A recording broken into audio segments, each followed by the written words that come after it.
Kerajaan Sriwijaya yang diperkirakan berdiri pada abad ke-7 dikenal sebagai kerajaan maritim terbesar di Nusantara. Selain itu, Sriwijaya juga menguasai dua perairan laut penting dalam perdagangan Nusantara, yaitu Selat Malaka dan Selat Sunda.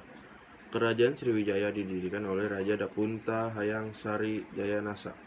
Ia membangun kerajaan dari selatan Sumatera, Jambi, dan mengembangkan sayap hingga ke semenanjung Malaysia. Kerajaan Sriwijaya terletak di tepi Sungai Musi, Palembang. Kerajaan Sriwijaya berada di daerah lintasan pelayaran dan perdagangan antara Asia Timur dan Asia Selatan. Silsilah tentang kerajaan Sriwijaya. Yang pertama, Dapunta Hyang Srijaya Naga 683 Masehi.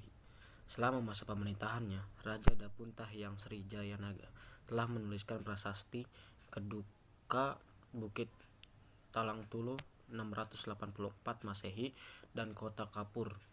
Selain itu, Dapunta Hyang Srijaya Naga juga menaklukkan kerajaan Melayu dan Tarumanegara.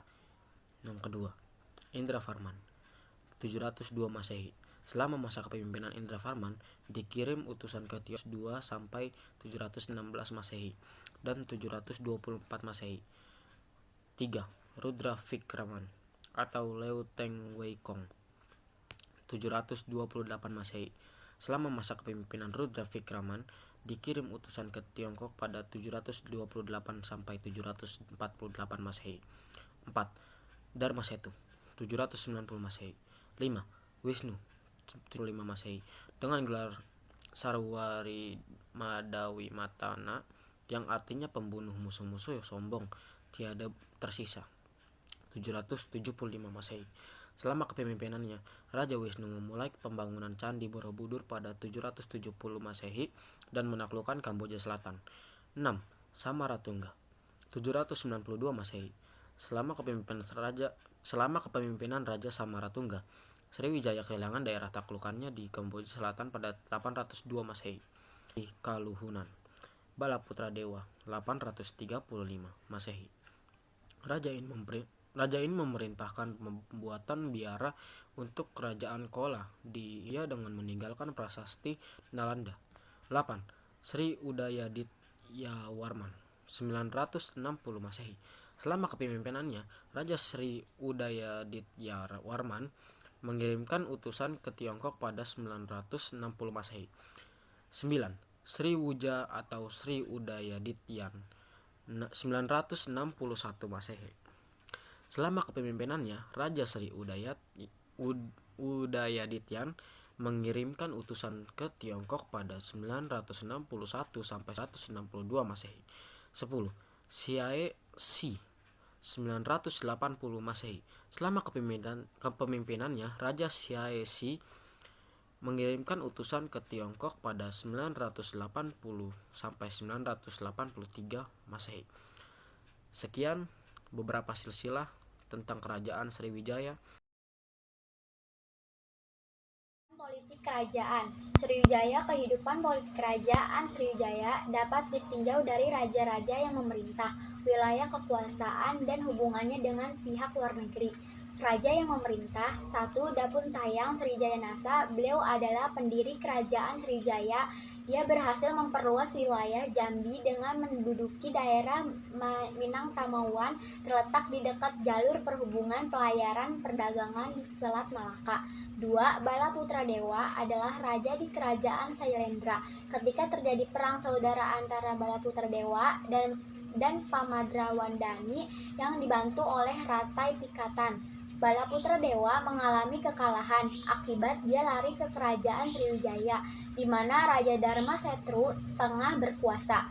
3. Sriwijaya dikhianati dan diserang oleh kerajaan Kola. Wilayah kekuasaan setelah berhasil menguasai Palembang, ibu kota kerajaan Sriwijaya dipindahkan dari Muara Takus ke Palembang. Dari Palembang, kerajaan Sriwijaya dengan mudah dapat menguasai daerah-daerah di sekitarnya, seperti Pemerintahan tentang Kerajaan Sriwijaya. Sistem pemerintahan Sriwijaya berbentuk kerajaan berbasis maritim di mana perpindahan kekuasaan didasarkan pada garis keturunan. Sriwijaya oleh pengamatan sejarah disebut sebagai kerajaan nasional pertama di Nusantara, mengingatkan betapa luasnya wilayah yang tunduk di kekuasaannya. Sistem pemerintahan tersebut hanya memiliki pengaruh besar di masa silam, tetapi hingga saat ini keberhasilan pemerintah Sriwijaya menjatuhkan banyak wilayah di Nusantara menjadi roh bagi persatuan dan kesatuan Indonesia. Sriwijaya juga menjadi ilham bagi Indonesia dalam membangunkan diri sebagai poros maritim dunia. Sistem pemerintahan yang dianut oleh Sriwijaya menjadikan negara kerajaan maritim yang besar dengan wilayah yang luas. Pengaruh Sriwijaya juga dikenal cukup kuat, tak hanya pada kerajaan yang bertetanggaan, tetapi juga dengan kerajaan jauh yang ada di Cina, India, dan Vietnam. Kehidupan ekonomi Kerajaan Sriwijaya. Pada awalnya, kehidupan ekonomi masyarakat Kerajaan Sriwijaya bertumbuh pada bidang pertanian, yaitu di persimpangan jalur perdagangan internasional, membuat hasil bumi menjadi modal utama untuk memulai kegiatan perdagangan dan pelayanan. Menurut kehidupan sosialnya, karena letaknya strategis, perkembangan perdagangan di Sriwijaya sangat baik. Kemungkinan bahasa Melayu kuno telah digunakan sebagai bahasa pengantar bagi Assalamualaikum warahmatullahi wabarakatuh. Nama saya Nuni Puspa Estening Tias dari kelas 10 Bahasa, kelompok 2 Sriwijaya. Di sini saya akan membacakan peninggalan-peninggalan Kerajaan Sriwijaya. Yang pertama, Prasasti Telaga Batu. Prasasti ini ditemukan di sekitar kolam Telaga Biru, Palembang tahun 1935. Prasasti ini berisi imbauan kutukan kepada yang tidak patuh terhadap raja. Yang kedua, Prasasti Kedudukan Bukit.